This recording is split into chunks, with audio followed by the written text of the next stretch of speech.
you come from a family of trainers, and to focus in on your late father, Leon. What type of influence did he? I believe your mother's name is Donna. Yeah. So Leon and Donna and your family and growing up in it. I mean, did you always know you were going to do it? I did, man. In third grade, I think they asked me, "What are you gonna do when you grow up?" I was gonna train racehorses. You want to be like your dad, and he found out a way to make a living doing what he enjoyed, and I've been fortunate enough to do the same so far. Right. Larry Jones has won the Kentucky Oaks 3 times, second in the Kentucky Derby twice, including with a horse named 8 Bells, who was phenomenal. But how and in what way is Larry, and how has he been influential to your career? Well, like you said, I think Larry and Cindy's kind of family to me. They've helped me out drastically in my career, and without them, I wouldn't have been able to be around a better program and better horses and see how to play the game maybe at the higher level.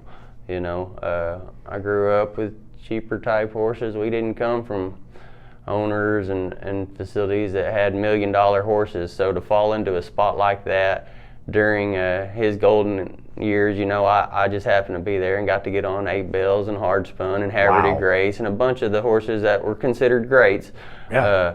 To be around them and get to sit on them and feel what they're like underneath you, it helps you, along the line. But he's cut me some deals on some horses that's kind of helped jumpstart the career, I guess.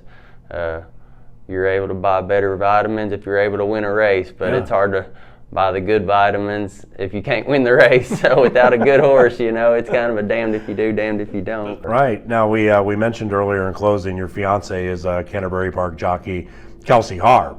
What would it be like in the camper, at home, wherever, if you had a live one and didn't ride Kelsey?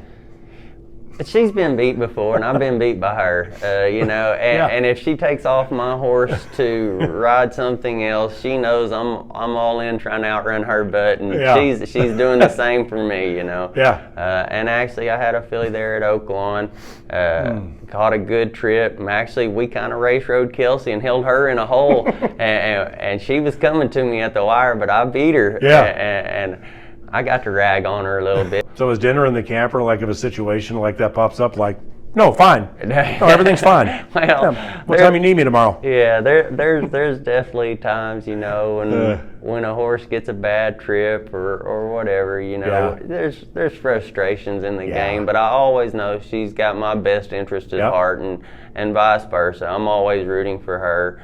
I would rather have her in the saddle than anybody because, you just don't worry about if she's trying. She's always trying.